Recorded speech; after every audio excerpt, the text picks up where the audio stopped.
আলোর পথে YouTube channel থেকে আমি শ্রীমতী লিলি বিশ্বাস আজ উপস্থিত হয়েছি সদ্গুরু এই বিষয় নিয়ে পাঠ নিবেদন করব। আচার্যবান পুরুষ বেদ ছান্দোগ্য উপনিষদের এই যে শ্লোকটি, তার অর্থ হলো আচার্য যার আছে তিনি জ্ঞান লাভ করতে পারেন, অর্থাৎ যার সৎ গুরু আছেন তিনি এই জগতের প্রকৃত জ্ঞান লাভ করতে পারেন। পরমাত্মার তত্ত্ব যিনি বলেন এবং যিনি শিক্ষা করেন, অর্থাৎ গুরু সদ্গুরু পরমাত্মার তত্ত্ব শিষ্যকে বলেন এবং যিনি শিক্ষা করবেন, এদের দুজনেরই অলৌকিক গুণশালী হওয়া আবশ্যক। যার পরমাত্মায় প্রগাঢ় ভক্তি, গুরুতেও ঠিক তেমনই ভক্তি, সেই মহাত্মার হৃদয়ে এই ঈশ্বরের বা সদ্গুরু স্বরূপ সে তখনই জানতে পারে। তন্ত্রেও আমরা সদ্গুরু সম্বন্ধে আমাদের কাছে আমরা পাঠের মাধ্যমে এগুলো আমরা জানতে পারি যে অজস্র প্রমাণ আছে। প্রকৃত গুরুর লক্ষণ, নিষিদ্ধ গুরুর বিচার প্রভৃতি বিষয়ে সুন্দর বিচার তন্ত্র আছে। সদ্গুরু আশ্রয় করে সাধনা করলেই সিদ্ধি হবে। একাত্তি প্রমাণে কুলগুরু যেমনই হন না কেন তার নিকট দীক্ষা নেওয়া যায় বটে, কিন্তু সেটি প্রকৃত গুরুগণের অবনীত হবার পর স্বার্থপর গুরুগণের শাস্ত্রে যে বাক্য, তাতে কোনো সন্দেহ নেই। ধর্ম কোনো সামাজিক ব্যাপার নয়, এতে কোনো বাধ্যবাধকতা বা লৌকিকতা নেই। কুলগুরু অর্থাৎ আমাদের যে পিতা যে গুরু হন, তিনি গুরু হন, সেই বংশের গুরু হন এবং তিনি যখন এবং তার সামাজিক সম্মানও হয় অনেক উঁচুতে।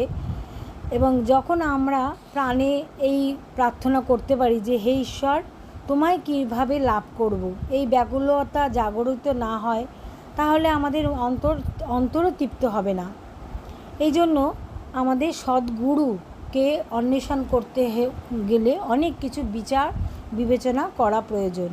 আমরা শাস্ত্রে পড়েছি ঈশ্বর আছেন এবং লোকেও বলেন ঈশ্বর আছেন, কিন্তু সদ্গুরু বলেন যে তিনি তাকে দেখেছেন, শিষ্যকেও তিনি সেটি দেখবার পথ দেখিয়ে দেন এবং সেই আলোর পথে তিনি তাকে ধীরে ধীরে নিয়ে যান। প্রকৃত গুরুর দর্শন মাত্রই তার প্রতি একটি স্বাভাবিক শ্রদ্ধা উদয় হয়। তাকে দেখলেই বোধ হয় তিনি কোনো এক অলৌকিক আনন্দের আস্বাদ দিতে পারবেন এবং তিনি সে অলৌকিক আস্বাদনে যেন নিমগ্ন আছে। তার নিকট যাওয়া মাত্রই সংসারে সব জ্বালা যন্ত্রণা জুড়িয়ে যায়, মনে যেন এক সংসারের কোনো মায়া মোহ লেশ মাত্র থাকে না। তার পবিত্র স্পর্শে ব্রহ্মশক্তি জাগরিত হয় এবং চারিদিকে এক আনন্দময় পরিবেশের সৃষ্টি হয়। সংসারে আমরা এইভাবে বিভিন্ন রকমের গুরু মানুষ আমরা দেখতে পাই এবং বিভিন্ন মানুষ বিভিন্নভাবে সেই সদ্গুরুর কাছ থেকে বিভিন্ন গুরুর কাছ থেকে উপদেশ নেন, পরামর্শ নেন, কিন্তু দেখা যায় তাতে কোনো ফল হয় না।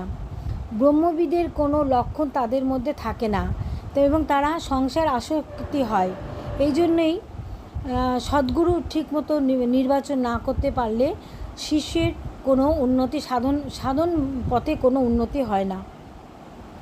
এবং এইভাবে আমরা দেখতে পাই একটি গল্পের মাধ্যমে যে কোনো এক রাজা একসময় সংসারের উপর তার খুব বৈরাগ্য হয়। তিনি শুনেছিলেন যে রাজা পরীক্ষিত 7 দিন ভাগবত শুনে তার জ্ঞান লাভ হয়েছিল এবং তিনি এক নিকটবর্তী সেই রাজা সুপণ্ডিতকে এনে ভাগবত শুনতে শুরু করলেন। তিনি 2 মাস শ্রীমদ্ ভাগবত শুনেও তার কিন্তু কোনো তত্ত্বজ্ঞান লাভ হলো না।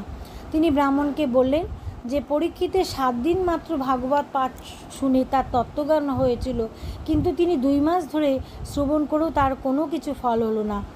এবং এই জন্য তিনি রাজা তাকে পণ্ডিতকে খুব তার প্রতি ক্রোধান্বিত হলেন এবং এইভাবে ব্রাহ্মণ খুব অতিশয় বিষণ্ণ চিত্তে তার গৃহে ফিরে গেলেন এবং তিনি চুপচাপ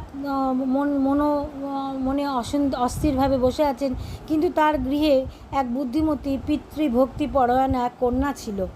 সে পিতাকে বললেন যে তিনি তার কারণ জিজ্ঞেস করলেন তার বিষণ্ণ হবার। তখন তিনি তার কারণ বললেন।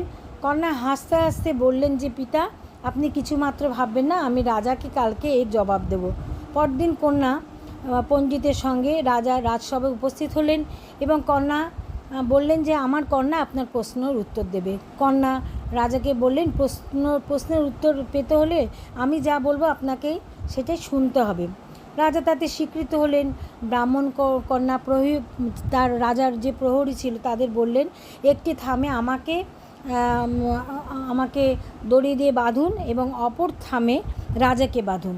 রাজার আদেশ পাওয়া মাত্র প্রহরীরা তাই করল। তখন কন্যা রাজাকে বললেন, রাজন, আপনি আমার বন্ধন শীঘ্র মোচন করে দিন। রাজা বললেন, এ কি অসম্ভব কথা বলছো? কেননা রাজাও তো বন্ধন তাকে প্রহরীরা বেঁধে রেখেছে। রাজা বললেন, আমি নিজে বদ্ধ, তোমাকে বন্ধনমুক্ত করব কিভাবে? তখন বুদ্ধিমতী পরায়ণা কন্যা বললেন, হে রাজন, এই আপনার প্রশ্নের উত্তর। রাজা পরীক্ষিত মুমুক্ষু শ্রোতা, এই আপনার প্রশ্নের উত্তর। যেভাবে রাজা পরীক্ষিত মুমুক্ষু শ্রোতা ছিলেন আর বক্তা ছিলেন সাক্ষাৎ সুখদেব, যিনি সর্বত্যাগী ব্রহ্মপরায়ণ মহাজ্ঞানী, তার নিকট ভাগবত শুনে রাজা পরীক্ষিতের তত্ত্বজ্ঞান লাভ হয়েছিল। আর আমার পিতা নিজে সংসার আসক্ত, তিনি সংসারী, তিনি অর্থের লোভে আপনার নিকট শাস্ত্রপাঠ করেছেন। সুতরাং তার কাছে ভাগবত পাঠ শুনে আপনার কীভাবে আপনার জ্ঞান লাভ হবে? অর্থাৎ যদি দেখো এই যে গল্পটি, এই গল্পটি থেকে আমরা জানতে পারি যে সদ্গুরু যদি আমরা ঠিকমতো নির্বাচন না করতে পারি, তাহলে আমরা সাধন পথে কখনোই এগোতে পারবো না।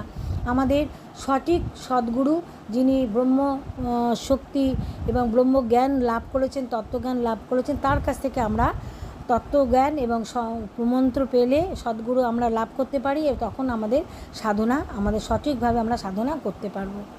আজকে পাঠ নিবেদন এই পর্যন্ত। সকলকে আমার অন্তরে শ্রদ্ধা, শুভেচ্ছা এবং অভিনন্দন জানাই। সকলে ভালো থাকবেন, সকলকে ভালো রাখবেন। জয় ঠাকুর, জয় ঠাকুর, জয় ঠাকুর।